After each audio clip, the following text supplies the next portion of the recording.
Yo, what's going on, y'all? I'm Billboard Deputy Director of R&B Hip Hop, Carl Lamar, and we are here at Billboard News to break down the top 10 greatest rappers of all time as part of Billboard and Vibe's 50 greatest rappers of all time.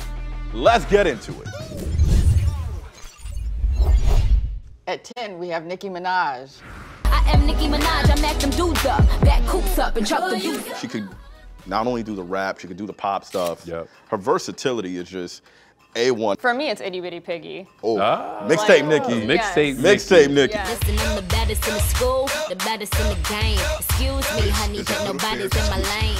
Being a Nicki fan was a personality trait. When it comes to her image, all the girls doing the bangs and doing the pink hair, you know? And there's she's had over 100 entries on the Hot 100. She's like in the top 10 of artists like with the most entries. So shout out to Miss Nicki Minaj. We're gonna slide down one to number 9, Snoop Dogg. When the pimp's in the crib, ma, drop it like it's hot, drop it like it's hot. When you think of style, when you think of someone that you want to hang out with, someone that you might want to smoke with, going from rapping with, you know, Dr. Dre and the Dog Pound and all that, to making quiche with, you know, Martha Stewart.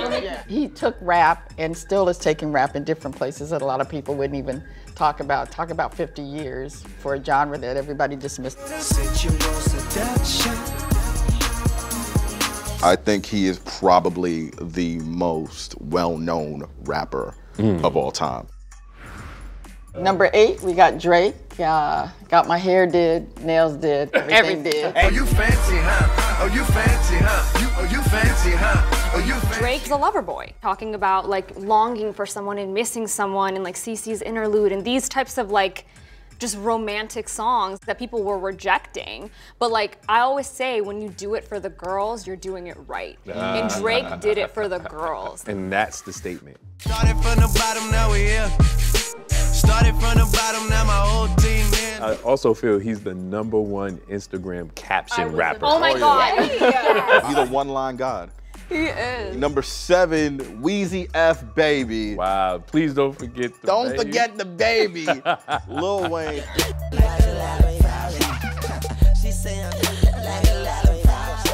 Wayne would freestyle and just go off the cuff, and it would be the most like metaphoric, like poetic thing you've ever heard. And you're like, you just thought of that and just said it, and it just came out of your mouth. Young money militia, and I am the commissioner. You don't want style Weezy, cause the F is for finisher. So misunderstood. You just gotta love the longevity. You gotta also love the fact that he's been able to evolve and become who he is right now, a cultural icon. Number 6, Notorious B.I.G. Biggie. Birthdays was the worst days. Now we sip champagne when we thirsty. The Notorious B.I.G. I only got a chance to meet him once. It was at this club. They had fun. They were a hardcore crew, but nothing but jokes. Even now, if you hang out with them, like Nino and C's and everybody, all they wanted to do was just have fun. And that was one of the things that I think people didn't necessarily get from Big. But if you listen to his lyrics, you hear how funny he is. Dress to impress, spark just interest. Sex is all I expect. You could put him with the greats. Just what was going on in New York was so electric. And I think that just speaks to his power. Number 5, the real Slim Shady, Eminem. My name is. Excuse me. My name is. Can I have the attention of the class? He was like, F all of this. Like, F this industry. Like, F everybody. Like, I'm gonna do what I wanna do and say what I wanna say, and this is all a big joke. Everybody only wants to discuss me, so this must mean I'm disgusting. But it's just me, I'm just obscene. I think it was around 2000 when words started popping up about Eminem and what's this white guy doing trying to rap? This is our thing. But bottom line, he had the talent. People also got to remember he is a A1 lyricist, but the storytelling. Oh my God. Like, I'm talking about Stan. Dear Slim, I wrote you, but you still ain't calling. I left myself. He's a true rap god. Number 4, Tupac. And still I see no changes. Can a brother get a little peace? It's war on the streets and a war in the Middle East. I'm a word person, so the lyrics and then the emotion he would put behind it. And then to have seen the exhibit that just left LA and starting to travel, it really hit home. The whole Black Panther. His connection to Asada. Exactly, the whole thing, and how he took that. It's kind of like the world stopped when you got word that, you know, what had happened in Vegas. He's been gone for so long, but I've never seen another artist, like, people want them to come back so badly. Like, I will get any iteration of you because I can't accept the fact that you're gone. I still want to hear your stuff. I get around. What you mean you don't know? I'm not gonna lie, I was one of those kids YouTubing, you know, is Tupac still alive? Me too.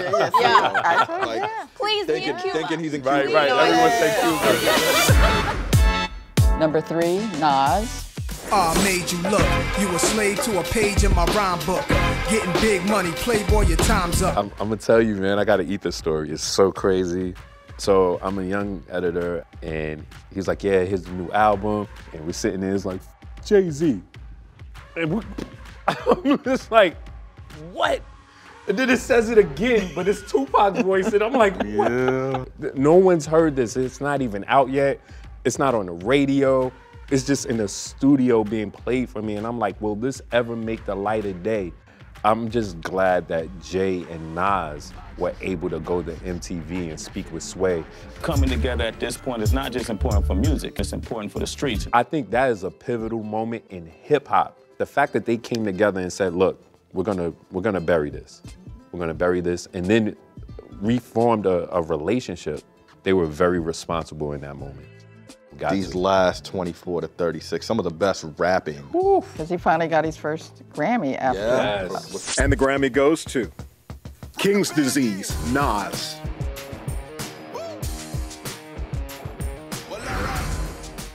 At number 2, Kung Fu Kenny, Kendrick Lamar. Hey, I remember syrup sandwiches and crime allowances, Vanessa with some counterfeits. When you go to a Kendrick Lamar show, you get your money's worth. Oh yeah. Oh yeah. We can't forget the halftime show. His storytelling is just like unlike any other. And it's a lot of things that people can't relate to. You know, growing up in gangs and all that violence, but you see the white kids rapping that. Yeah. You see all different kinds of people coming out for him and singing bar for bar for bar. It's with poetic justice. Poetic justice. If I told you that a flower bloomed in a dark room, would you trust it? The boy is special, man. Y'all ready for this? And at number 1, we have Mr. JayZ. Yo. I got the rap patrol on the patrol.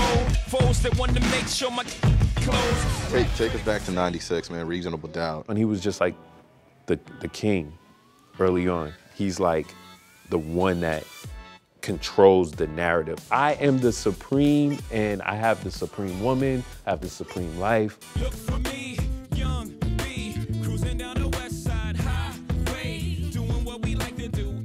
Some people say he helped Beyonce a lot. She helped him a lot as well.